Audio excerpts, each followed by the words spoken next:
కానీ భార్య గర్భవతిగా ఉన్నప్పుడు అనడం కంటే కూడా ఇంట్లో ఎవరైనా గర్భంగా ఉంటే ఎవరెవరు మాల వేసుకోవచ్చు, ఎవరెవరు మాల వేసుకోకూడదు అంటే భర్తగా ఉన్నవారు మాల వేసుకోకూడదు.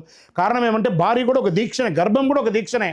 ఎన్ని ఇబ్బందులు పడుతుందో తెలుసా, రవరవాది నరకం. ఆ యొక్క 9 నెలలు ఉంటుంది చూసారా, 3వ నెల దేపుతుంది, 5వ నెల వామిటింగ్ వస్తుంది, తిండి దిగదు, 6వ నెల 7వ నెల తన యొక్క భర్త యొక్క స్పర్శ కావాలని కోరుకుంటుంది.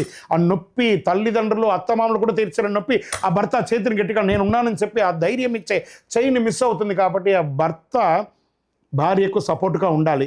ఆ కడుపులో పెరిగేది ఎవరు?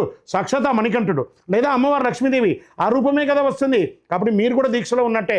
ఆవిడ గర్భంతో ఉంది దీక్ష, మీరు గర్భం లేకుండా మీ భార్యతో పాటు దీక్ష, గడ్డం మీసాలు పెంచుకోకూడదు, ఆవిడకి సేవ చేయాలి. మీరు 12 గంటలు మీ వృత్తి చేస్తున్నారంటే 12 గంటలు భార్యకు సేవ చేయాలి. 9 నెలలు మీ ఇంట్లో మీ వంశోద్ధారకుడు, మీ గోత్రం మార్చి మీ వంశాన్ని నిలబెట్టడానికి వంశోద్ధారకురాలు రాబోతున్నారు. అది దీక్ష కాదా? అది ఒక ఉద్భవం కాదా? ఆ ఉద్భవానికి మీరు కారకులు.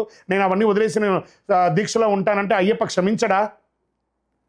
ఎరా మీ భార్య అక్కడ అవస్థపడుతుండగా నువ్వు దీక్ష తీసుకొని ఇక్కడ గుంపులో ఉన్నావా, పో అక్కడికి పోయి ముందు సేవ చేయంటాడు స్వామి. కాబట్టి భర్త దీక్ష తీసుకోకూడదు. ఒకవేళ ఇంట్లో ఉన్నవాళ్ళు ఎవరైనా దీక్ష తీసుకోవాలి అనుకుంటే 5 నెలలు 6 నెలల వరకు పర్వాలేదు. 7వ నెల వచ్చిందంటే ఎవరు దీక్ష తీసుకోకూడదు ఇంట్లో.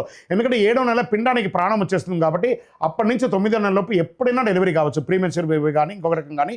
6వ నెల వరకు ఎలిజిబుల్, కానీ మిగతా 6 నెలలు దాటిన తర్వాత ఎవరు మాల వేసుకోకూడదు. శరణమయ్యప్ప.